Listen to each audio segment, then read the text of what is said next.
Salut, c'est Trado. Je suis content de vous retrouver pour ce rendez-vous maintenant devenu mensuel, qui est la parution du nouvel e-book, du nouveau fascicule pour apprendre l'analyse technique pas à pas. Et aujourd'hui, je vous propose un fascicule qui normalement devrait être le premier à être étudié par ceux qui débutent l'analyse technique, puisqu'il s'agit d'apprendre les bases, ce qu'il faut impérativement savoir avant de commencer à trader, et en tout cas l'étape numéro un dans le parcours initiatique de l'analyste technique. Alors on va commencer tout d'abord par la manière dont on peut représenter l'évolution des cours.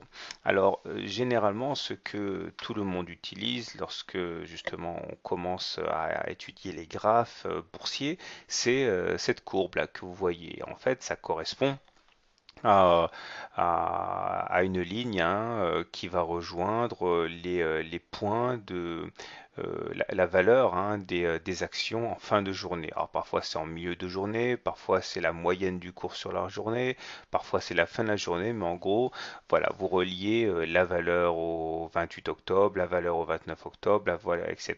Et ça vous donne cette espèce de courbe comme ça qui a pour elle le mérite de la simplicité, mais contre elle le fait que on n'apprend pas grand-chose par rapport au comportement psychologique de la valeur, de l'action ou de l'indice, quand on travaille avec ce genre d'outils de représentation graphique. Donc il faut impérativement très très vite oublier. Ça c'est bon pour les investisseurs, ça n'a pas beaucoup d'utilité pour les analystes techniques. Alors nous, ce qu'on va utiliser de manière beaucoup plus classique, c'est le chandelier ou alors le bar chart. Mais bon, moi j'utilise les chandeliers et comme ce fascicule n'a pas vocation à être exhaustif, mais simplement vous expliquer ce que moi je considère être le plus important, on va commencer avec les chandeliers. Donc voilà, un chandelier, c'est d'abord un corps, ici, puis une mèche haute et une mèche basse. Alors il faut savoir qu'un corps vert signifie que eh bien, on va terminer la séance plus haut que l'on a commencé la séance.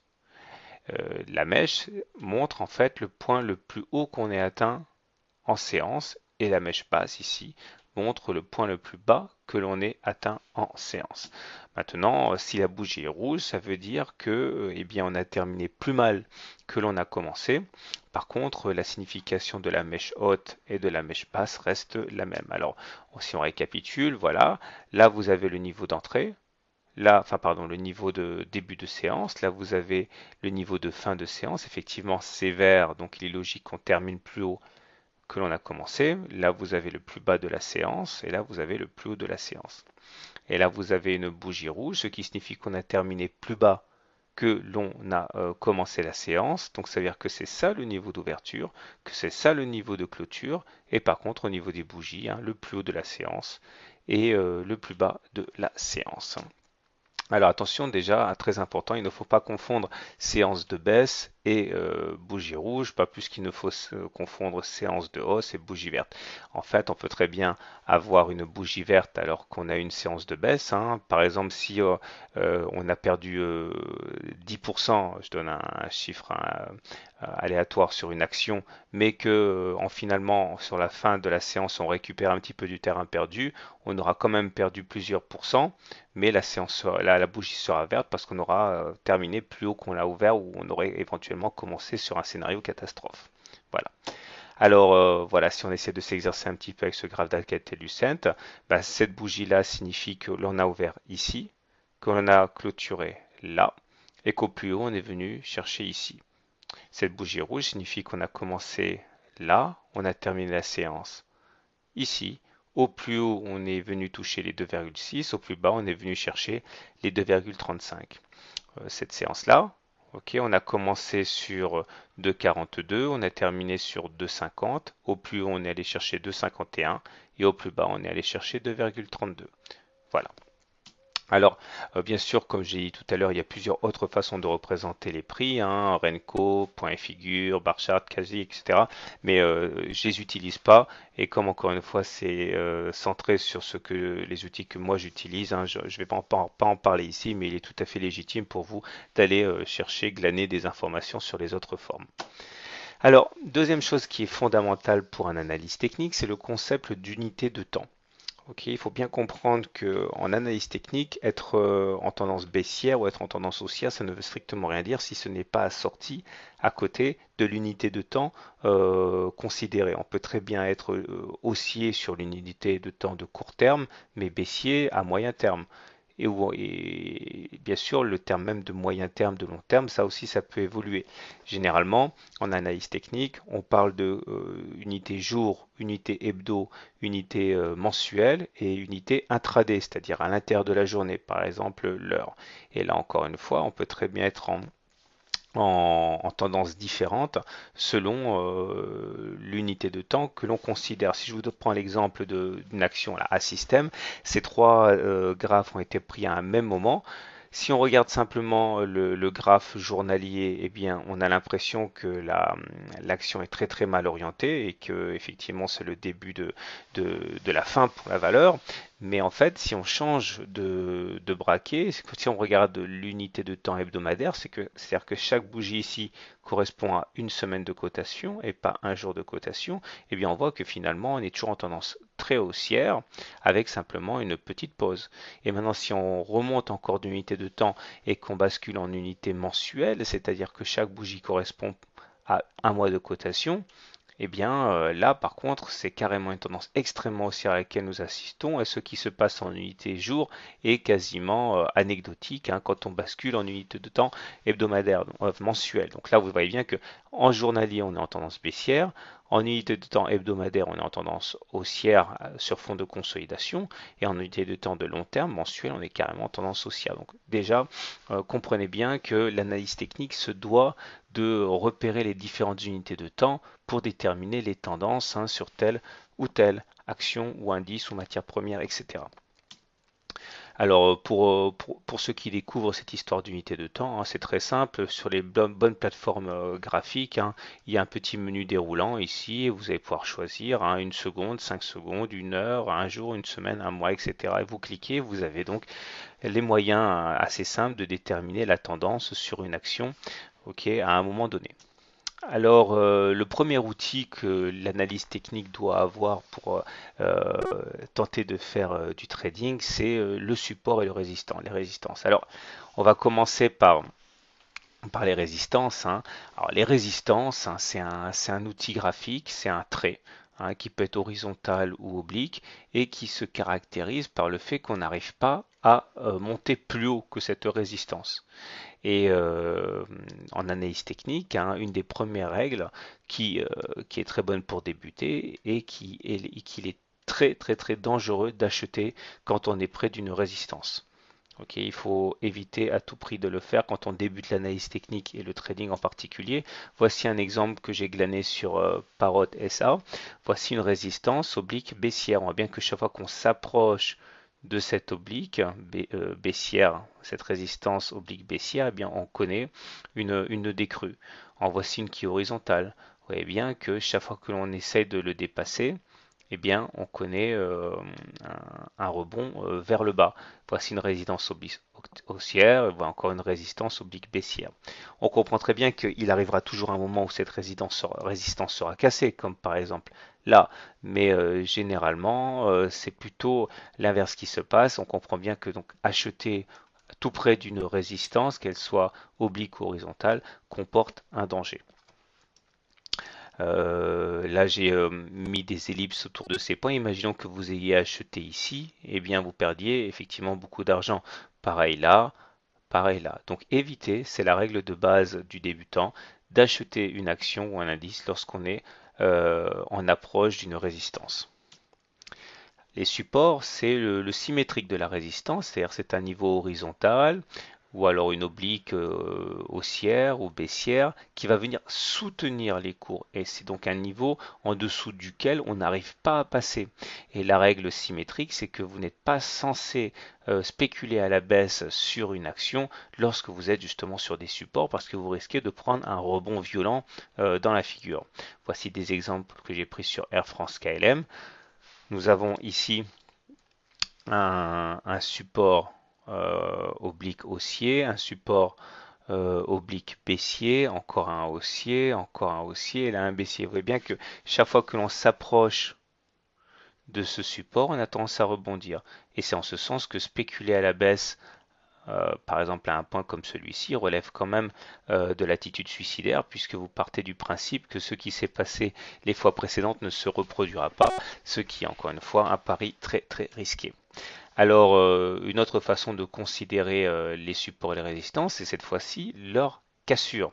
Il faut savoir que les analyses techniques attachent énormément d'importance à la cassure de ces supports ou de ces résistances parce que justement cela veut dire qu'il y a un changement de paradigme, que ce qui s'est passé jusqu'à présent n'est plus valable et que le courant acheteur ou le courant vendeur a définitivement pris l'avantage sur l'autre courant. Alors, tout en sachant que là, à ce niveau, il est très utile de suivre les volumes. Les analyses techniques disent qu'une cassure de résistance doit nécessairement s'accompagner d'une augmentation des volumes de transactions pour être valable. L'inverse n'est pas vrai. Ces mêmes analyses techniques disent qu'une cassure de support n'a pas besoin d'être accompagnée d'une augmentation des volumes de transactions. C'est moins significatif. Je vous donne ici un exemple que là aussi j'ai pris sur Air France. Là, vous avez une résistance oblique qui est cassée à la hausse. Et derrière, on va très souvent avoir une augmentation assez explosive des cours. Pareil ici, vous avez un support oblique noir. Une fois qu'il a eu été cassé ici, eh bien, vous allez avoir une attaque baissière assez forte. Je reprends cet exemple-là avec cette oblique noire là. Elle a bien tenu le choc, une, deux, trois fois, quatre fois, mais lorsqu'elle va être cassée, il va y avoir une accélération baissière. Pour terminer, l'exemple de cette oblique bleue ici, qui a bien tenu, mais lorsqu'elle va être cassée, eh bien, il va y avoir une explosion haussière. Donc les supports et les résistances sont utilisés d'une part pour anticiper des rebonds, euh, sur ces niveaux graphiques, mais ils peuvent être aussi utilisés dans l'analyse. Une fois qu'ils sont cassés, c'est même quelque chose qui est très très lucratif pour beaucoup de mes copains traders. Alors, maintenant, si on essaie de rentrer dans le vif du sujet du trading. Alors, qu'est-ce que c'est qu'un trade? Un trade, ça va être une opération de spéculation. Alors ça, tout le monde le sait. Mais maintenant, ça ne suffit pas. Lorsque l'on veut survivre sur les marchés, un trade, c'est non seulement une opération d'achat ou de vente, mais c'est aussi, dès le début, dès que l'on décide de spéculer, un stop loss et un objectif. Alors l'objectif c'est facile, c'est le moment où vous allez déboucler votre position, que vous ayez spéculé à la hausse ou à la baisse, c'est le moment auquel vous allez sortir et prendre votre bénéfice, votre profit, votre plus-value. Alors que le stop loss, en fait, c'est le niveau que vous allez fixer dès le départ et qui va déterminer le moment où vous allez déboucler la position si les choses ne vont pas dans votre sens, c'est-à-dire si vous perdez de l'argent. Il est fondamental d'avoir un stop loss et un objectif. Surtout un stop loss, j'ai envie de dire, puisque ça vous permet toujours dès le début de savoir le montant que vous allez éventuellement perdre. Et si vous ne mettez pas de stop loss, je vous garantis que votre avenir en tant que trader eh bien, sera extrêmement limité. Alors, je rappelle ici des bases qui me semblent quand même fondamentales. Le stop loss, comme je l'ai dit, il doit être mis. Si vous ne mettez pas de stop loss, comme je l'ai dit il y a 2 minutes, vous êtes mort. Il faut l'enregistrer tout de suite. Euh, Si vous n'êtes pas prêt, ne tradez pas. Le marché sera encore là dans 6 mois, dans un an, dans 2 ans, etc. Ne misez pas 1 euro sur les marchés financiers en tant que trader tant que vous n'avez pas suffisamment étudié. C'est fondamental. Je pense qu'un minimum de 6 mois à faire de la spéculation à blanc, je veux dire en paper trade, comme on dit, sans mise véritable, c'est un minimum. Et puis j'aimerais également insister sur le choix du broker. Le choix du broker doit être sérieux. Ne prenez pas n'importe lequel. Il faut absolument que le broker en question eh bien, soit représenté en France. Parce que s'il y a un problème, vous devez être en mesure d'aller demander des comptes.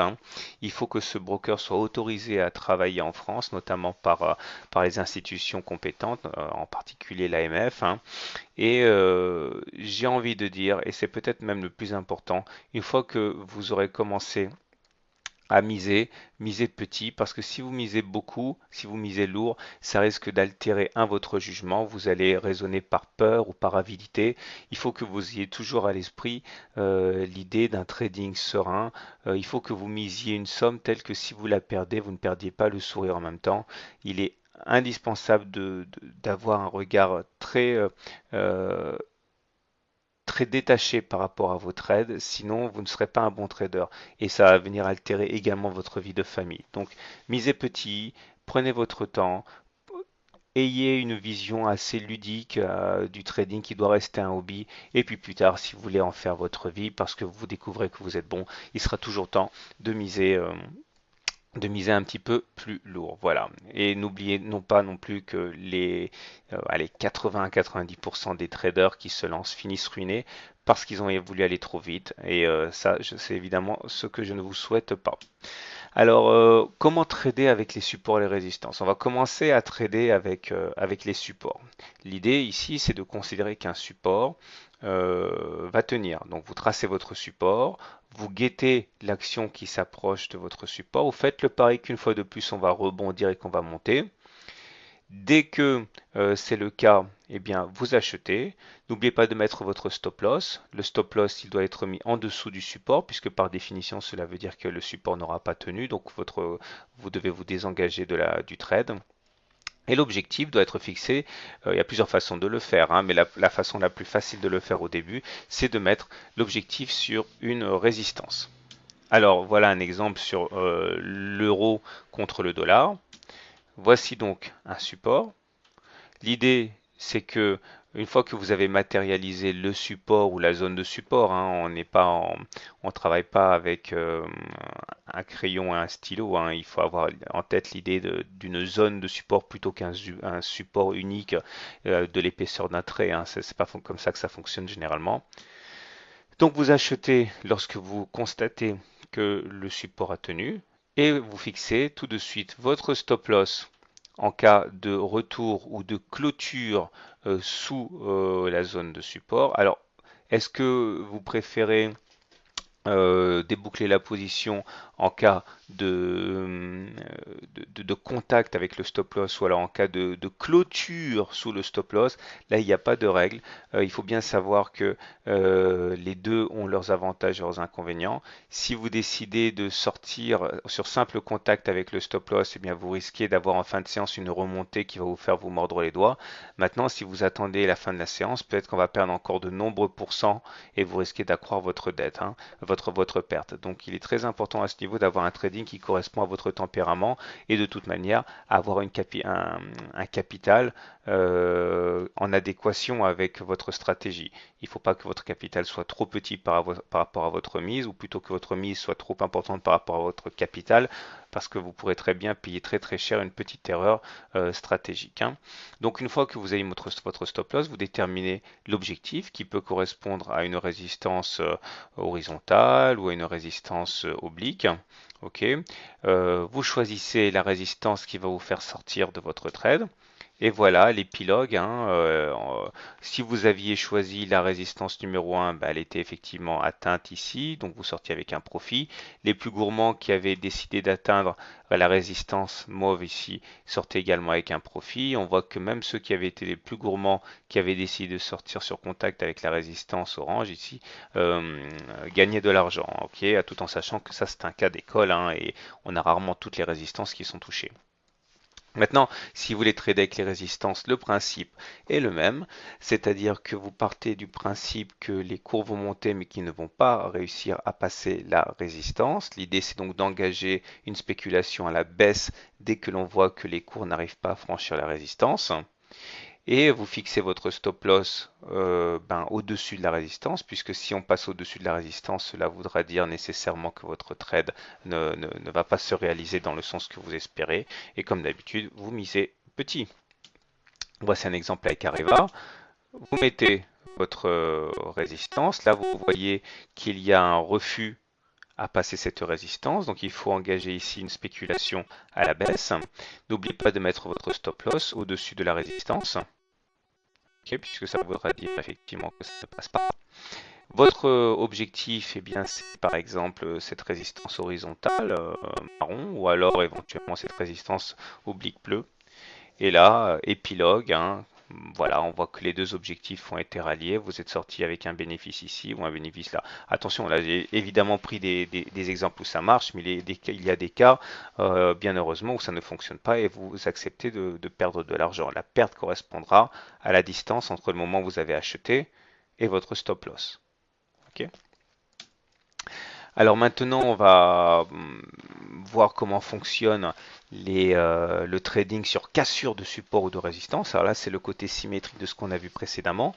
L'idée, c'est considérer qu'un support ou une résistance a été cassé et que ça va donc amplifier le mouvement. Voilà un exemple. Là, j'ai repris mon graphe sur l'euro-dollar.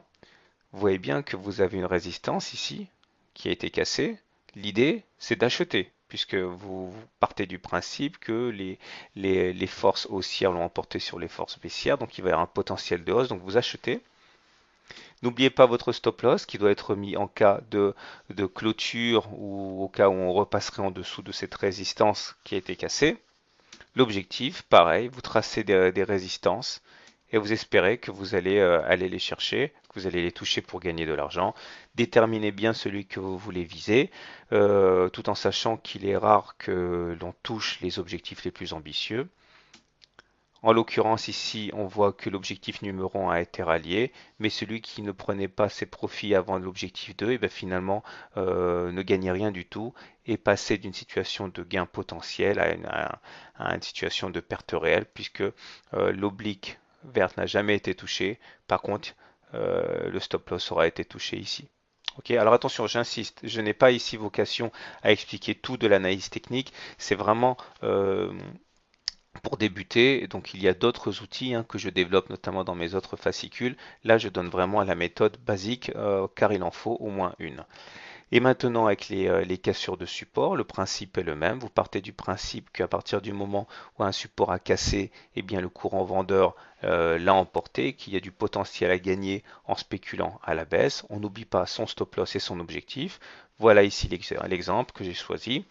Vous aviez ici un support oblique qui a été cassé ici. L'idée, c'est donc de mettre un stop loss en cas de passage au-dessus de l'oblique. Et les objectifs sont faciles à déterminer, soit quelque chose d'horizontal, soit quelque chose d'oblique. Voici notamment un objectif rose et un objectif marron. On voit qu'ici, l'objectif numéro 1 a été rallié, l'objectif numéro 2 n'a pas été rallié. Donc celui qui a été gourmand ne gagnait pas d'argent, celui qui a été un peu plus conservateur gagnait de l'argent. Et en tout état de cause, ceux qui sont sortis sur l'objectif numéro 1 ont gagné de l'argent. Ceux qui visaient l'objectif numéro 2 n'en ont pas gagné puisque les cours sont descendus puis sont repassés au-dessus de l'oblique bleu. Donc l'opération aurait été stoppée ici.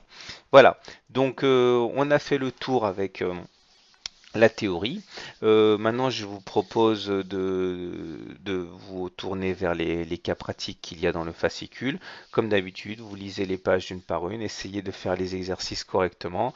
Je vous proposerai des solutions derrière chaque exercice. Voilà, donc au travail. Et n'oubliez pas, je le redis une dernière fois, je ne vous garantis pas la fortune, loin de là. Moi, ce que je veux, c'est partager avec vous ce que je sais et ce que j'aurais bien aimé savoir avant de commencer. Allez-y, mollo. Le trading, ça doit rester un hobby, ça doit vous servir, pas vous desservir. Voilà, à très bientôt pour un autre fascicule.